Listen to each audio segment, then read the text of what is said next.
परमाराध्य सद्गुरु महाराज का प्रवचन महर्षि में ही सत्संग सुधा सागर से अंतर ज्योति की खोज। प्यारे लोगों, सब आँख बंद करके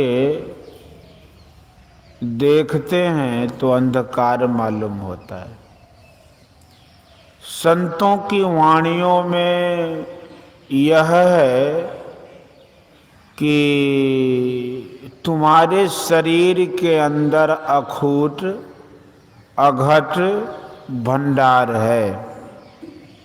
इसमें प्रकृति के सब रूपों और उसके सब विभागों के सहित परमात्मा भी हैं। उन सब को अपने अंदर पहचान सकते हो, किंतु जब तुम्हारे अंदर में अंधकार है तब तुम क्या देख सकते हो? इसके लिए अंतर प्रकाश की जरूरत होती है। इसी अंतर प्रकाश को प्राप्त करने के लिए संत कबीर साहब ने कहा है, अपने घट दिया ना बारू रे। नाम का तेल सुरत कै बातें, ब्रह्म अगिन उद्गारू रे। जगमग ज्योत निहारू मंदिर में, तन मन धन सब वारू रे। झूठी जान जगत की आशा, बारंबार विसारू रे। कहे कबीर सुनो भाई साधो, आपन काज संवारू रे। अंतर में प्रकाश होगा, इसके लिए साधन कीजिए। राधा स्वामी साहब कहते हैं कि सूरत क्यों भूल रही, अब चेत चलो स्वामी पास। हे मनुआ तुम सदा के संगी, त्यागो जगत की आस। हे इंद्रिन तुम भोग दीवानी, क्यों फंसो काल की फांस।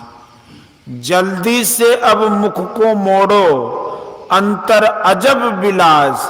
जैसे बने तैसे करो कमाई, धर चरणन विश्वास। विषयों की ओर से मन हटे और बहकना छूटकर अंतर्मुख हो जाए, यही मन का फेरना है। तब अंतर के अजब विलास प्रत्यक्ष पाए जाएंगे। सखीरी क्यों देर लगाई, चटक चढ़ो नव द्वार। इस नगरी में तिमिर समाना, भूल भरम हर बार। खोज करो अंतर उजियारी, छोड़ चलो नौ द्वार। राधा स्वामी साहब। नौ द्वारों से सूरत सिमटे, इसके लिए युक्ति मालूम होनी चाहिए। केंद्र में यदि सूरत केंद्रित हो जाए तो अवश्य ही प्रकाश होगा। जब तक सूरत फैली हुई है तब तक अंधकार है। सूरत सिमटकर एक बिंदुता हुई कि प्रकाश हुआ। सूरत सिमटाव के लिए ध्यानाभ्यास की आवश्यकता है। इसके लिए शरीर को तोड़ने मरोड़ने की आवश्यकता नहीं है। अंधकार से पार जाना बहुत आवश्यक है। संत तुलसी साहब ने कहा कि अंधकार से पार जाना बहुत आवश्यक है। संत तुलसी साहब ने कहा कि समसील लील अपील पेले खेल खुल खुल लख परे नित नेम प्रेम प्यार पीऊ कर सुरत सज पल पल भरे। जो मनोनिग्रह का स्वभाव वाला है वह लील माने काला माने अंधकार को काटेगा, पार कर जाएगा, तब उसे परमात्मा की लीला देखने में आएगी। फिर परमात्मा के प्रति प्रेम अधिक से अधिक हो जाएगा। जब परमात्मा की लीला मालूम होने लगे तब जो आनंद होगा वह आनंद बाहर की लीला में क्या थोड़ा भी हो सकता है, कदापि नहीं। उस ब्रह्म लीला को शरीर और संसार को भूल कर देखता रहेगा। अंदर में अवश्य प्रकाश है। उपनिषदकार मुनिगण और संत महात्मा गण सब के सब इस प्रकाश का वर्णन करते हैं। भगवान बुद्ध का यह वचन धम्मपद नामक ग्रंथ में है। अंधकारे न उन्नद्धा पदीपम न गविष्यथ। जरा वग्गो वचन 146। अंधकार से घिरे हुए तुम प्रदीप की खोज क्यों नहीं करते? भगवान श्री राम भी श्री हनुमान जी से अंतर की ज्योति की खोज करने कहते हैं। बहुशास्त्र कथा कंथारो रोमंथे न वृथेव किम अनवेष्टव्यम प्रयत्ने न मारुते ज्योतिरांतरम मुक्ति को उपनिषद।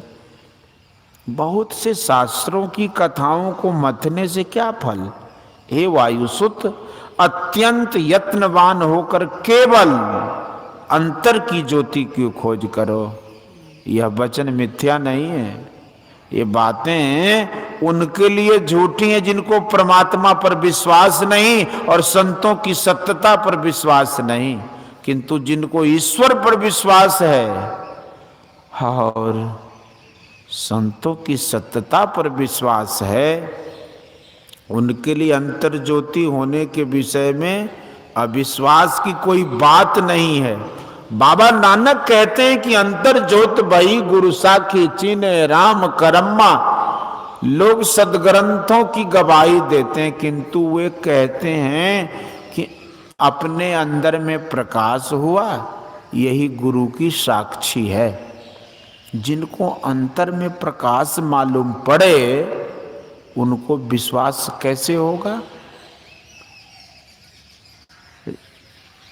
जिनको अंतर में प्रकाश मालूम पड़े उनको अविश्वास कैसे होगा? और जो श्रद्धालु हैं वे संत वचन पर ही पूर्ण विश्वास कर लेते हैं कि संतों के वचन ठीक हैं, परंतु जो विचारवान श्रद्धालु एवं अच्छे साधक भी हैं वे तो विचार से, श्रद्धा से और साधन से तीनों तरह से अंतर के प्रकाश का विश्वास करते हैं। ज्ञान के साथ श्रद्धा और श्रद्धा के साथ ज्ञान चाहिए। ज्ञान हो, श्रद्धा नहीं हो तो उसकी स्थिरता नहीं होगी। वे तर्क वितर्क में किधर से किधर बह जाएंगे। जिनको श्रद्धा है और ज्ञान है तो वो हो सकता है वे भी गिर सकते हैं। अंधविश्वास के कारण जो नहीं ग्रहण करने का है वह ग्रहण कर ले, संभव है। इसलिए ज्ञान और श्रद्धा दोनों चाहिए। परमात्मा के पास चलो तो वहां प्रकाश ही प्रकाश है। यहाँ की राजधानी में बिजली बत्ती जलती है और वह और नौबत बाजा बजता, उसी प्रकार ईश्वर के दरबार में बिना बिजली के प्रकाश और बिना लौकिक यंत्र के ही वहां पर नौबत बाजा बजता है। इस चर्म दृष्टि और कर्ण से उसे देख सुन नहीं सकते। रोशनी के ऊपर लाल और हरा शीशा रहने से शीशे के रंग की रोशनी मालूम होती, किंतु तुम शीशे के आवरण को हटाकर देखते, देखने से रोशनी का शुद्ध रूप देखा जाता। उसी तरह स्थूल से दृष्टि छुड़ाकर केवल दृष्टि रहे, तब अंत प्रकाश देख सकते हैं। यह दृष्टि साधन से होगा। अंतर ज्योति के विषय में संतों ने बहुत उपदेश दिया है। दृष्टि वहां तक जाती है जहां तक दृश्य है, जहां दृश्य नहीं है वहां के लिए शब्द साधना कीजिए। शब्द, यह शब्द कैसे मिलता है? इसके लिए उपनिषद में लिखा है कि बीजाक्षरम परम बिंदु नादं तस्योपर स्थितम सशब्दं चाक्षरे क्षीणे निशब्दम परमं पदम। ध्यान बिंदु उपनिषद। अर्थात परम बिंदु ही बीजाक्षर है, उसके ऊपर नाद है। नाद जब अक्षर अनास ब्रह्म में लय हो जाता है तो निशब्द परम पद है। बिंदु ग्रहण होने से सूक्ष्म नाद की पहचान होगी। अंधकार में भी शब्द सुन सकता है, किंतु केंद्रीय शब्द पकड़ने में उसे मुश्किल होगी। इसलिए सूक्ष्म में प्रवेश करके शब्द पकड़ने के लिए ऋषियों तथा संतों ने कहा दृष्टि योग ऐसा हो जिससे एक बिंदुता प्राप्त हो जाए। इसके लिए 3 प्रकार से दृष्टि साधन या दृष्टि योग होता है। उसके देखने के लिए 3 दृष्टियां होती हैं, अमावस्या, प्रतिपदा और पूर्णिमा। आंख बंद करके देखना अमादृष्टि, आधी आंख खोलकर देखना प्रतिपदा है और पूरी आंख खोलकर देखना पूर्णिमा है। हम लोगों का साधन अमादृष्टि है। प्रतिपदा और पूर्णिमा दृष्टि में आंख में कष्ट होता है। सर्वसाधारण के लिए अमादृष्टि ठीक है। भगवान बुद्ध का ध्यान अवस्थित चित्र जहां देखिए वहां उनको चित्र में आंख बंद करके ही ध्यान करते हुए देखिएगा। मेरे पास व्यासदेव जी का एक चित्र है जिसमें व्यासदेव जी आंख बंद करके ध्यान कर रहे हैं, ऐसा दर्शन होता है। इसलिए अंत प्रकाश को पाने के लिए आंख बंद कीजिए, किंतु नींद से बचते रहिए। आंख बंद कीजिए किंतु नींद से बचते रहिए। भजन में ये 2 बड़े विघ्न हैं, एक तो आलस्य और दूसरा गुनावन। गुनावन आता जाए हटाते जाओ। जैसे श्रावण भाद्र महीने में गंगा की धारा में घास पूरे बहते रहते, किंतु स्नान करने वाला घास फूस को हाथ से हटाकर डुबकी लगा लेता है। उसी तरह मन की धारा में बहुत सी चीजें बह बह कर आती हैं, उनको हटाकर डुबकी लगाइए, ध्यान कीजिए। ध्यान ऐसा कीजिए कि एक बिंदुता प्राप्त हो जाए। यदि आप कहें कि एक बिंदुता से परमात्मा को क्या संबंध है, तो गीता में भगवान श्री कृष्ण ने उस बिंदु रूप को परमात्मा का रूप बताया। कविं पुराण मनुषा सितार अनूर नियाम समन सुमृध्य सर्वस्य धातार मचिंत रूप मादित्य वर्ण तमस प्रस्तात। यह परमात्मा का सूक्ष्म रूप है। मैं तो इसे ज्योतिर्मय शालिग्राम कहता हूं। शालिग्राम में भी हाथ पर नहीं है और बिंदु में भी हाथ पर नहीं है। योग शिखोपनिषद के प्रथम अध्याय में लिखा है कि बिंदुनाद महालिंगम शिव शक्ति निकेतनम देहं शिवालयं प्रोक्तम सिद्धिदं सर्वदेहिनाम। बिंदुनाद महालिंग है और शिव शक्ति का घर है। इस देह को शिवालय कहते हैं। सभी प्राणियों को इसमें सिद्धि मिलती है। पुनः इसी उपनिषद के 5वें अध्याय में इस प्रकार कहा है, बिंदुनाद महालिंगम विष्णु लक्ष्मी निकेतनम देहं विष्णुवालयं प्रोक्तम सिद्धिदं सर्वदेहिनाम। बिंदुनाद रूप जो महालिंग है वही विष्णु और लक्ष्मी का घर है। इस देह को विष्णु मंदिर ठाकुरबाड़ी कहते हैं। सभी प्राणियों को इसमें सिद्धि मिलती है।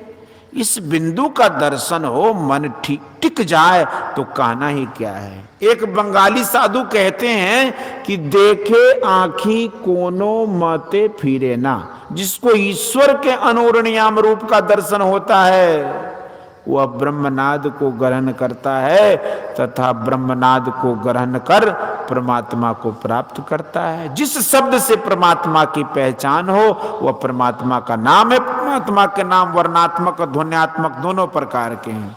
जागृत में वर्णात्मक नाम का जप होता है। जागृत, स्वप्न और सुषुप्ति तीनों अवस्थाओं को छोड़ने पर वर्णात्मक नाम का जप नहीं हो सकता। तब ध्वन्यात्मक नाम का ध्यान होता है। वर्णात्मक नाम का अर्थ होता है, वर्णात्मक नाम का अर्थ होता है, ध्वन्यात्मक नाम का अर्थ नहीं होता। किंतु ध्वन्यात्मक नाम बड़ा सुरीला और आकर्षक होता है। इस शब्द से खींचकर परमात्मा तक पहुंच जाते हैं। यही बड़ाई शब्द की। जैसे चुंबक भाई बिना शब्द नहीं उबरे, केता करे उपाय। चुंबक सत्य शब्द है भाई, चुंबक शब्द लोक ले जाई। मृत्यु अंध जब ही नियर आवे, चुंबक शब्द जीव मुक्तावे। ले निकारी होखे नहीं पीरा, सत्य शब्द जो बसे शरीरा। दरिया साहब बिहारी। कोई उपासक गणपत, कोई शैव, कोई शाक्त, कोई सौर तथा कोई वैष्णव होते हैं। इनमें किसी एक को विशेष और दूसरे को न्यून बतलाना ठीक नहीं है। स्थूल सूक्ष्म कारण महाकारण केवल तथा आत्म स्वरूप आपको और आपके इष्ट को भी है।